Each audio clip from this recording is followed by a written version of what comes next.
पहले कुश्ती संघ में चुनाव हुआ और चुनाव के बाद जब दबदबा कायम है वाला एक ट्रेंड सेट हुआ तो उसके बाद ब्रजभूषण और उनके सहयोगी बने अध्यक्ष को निलंबित कर दिया गया। ये खबर जोर शोर से चली, लेकिन अब इस खबर को लेकर के प्रियंका गांधी ने एक बड़ा दावा किया है। प्रियंका गांधी ने सरकार पर निशाना साधते हुए स्पष्ट किया है कि बीजेपी सरकार कुश्ती संघ को भंग करने की झूठी खबर फैला रही है। जी हां, प्रियंका गांधी ने यह आरोप लगाए हैं।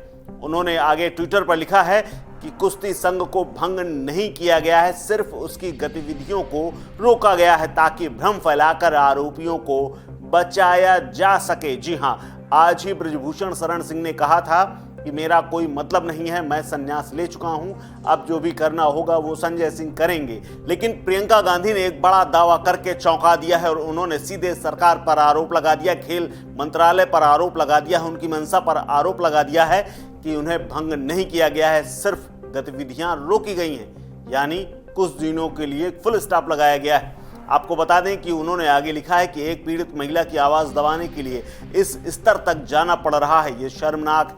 देश को गौरवान्वित करने वाली नामचीन खिलाड़ियों ने बीजेपी सांसद पर यौन शोषण का आरोप लगाया तो सरकार आरोपी के साथ खड़ी हो गई, पीड़िताओं को प्रताड़ित और आरोपियों को पुरस्कृत किया।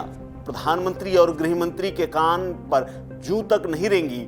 महिला पहलवानों से आंदोलन वापस लेने के एवज में दिए गए आश्वासन को गृह मंत्री भूल गए।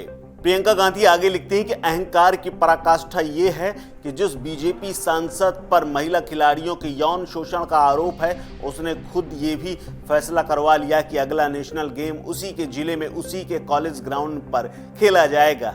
ये अंधेरगर्दी और अन्याय से हार कर ओलंपिक विजेता साक्षी मलिक ने कुश्ती ही छोड़ दी।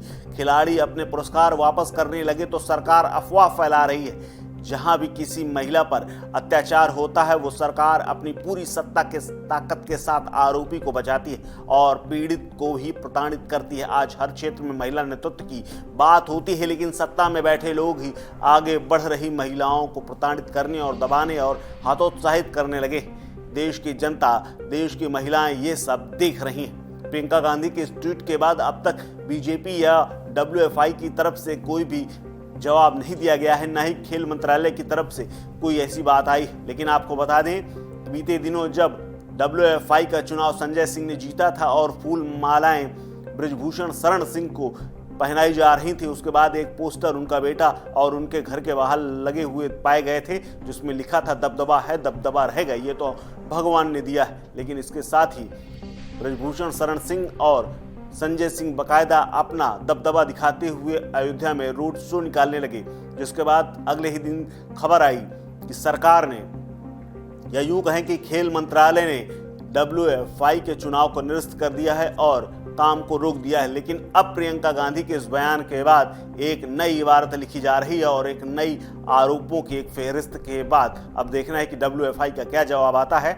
और खेल संघ की ओर से क्या कहा जाता है, साथ ही खेल मंत्रालय क्या कहता है। खेल मिनिस्ट्री, स्पोर्ट्स मिनिस्ट्री जिसके मालिक या यूं कहें जिसके कर्ता धर्ता अनुराग ठाकुर हैं, उनकी तरफ से क्या जवाब आता है, ये देखने वाली बात होगी। लेकिन मीडिया में तो फिलहाल यही है कि WFI को फिलहाल सस्पेंड कर दिया गया है और उसकी गतिविधियां रोक दी गई हैं, लेकिन प्रियंका गांधी कुछ और कह रही हैं। इस खबर में फिलहाल इतना ही। अपडेट्स के लिए बने रहिए वन इंडिया हिंदी के साथ।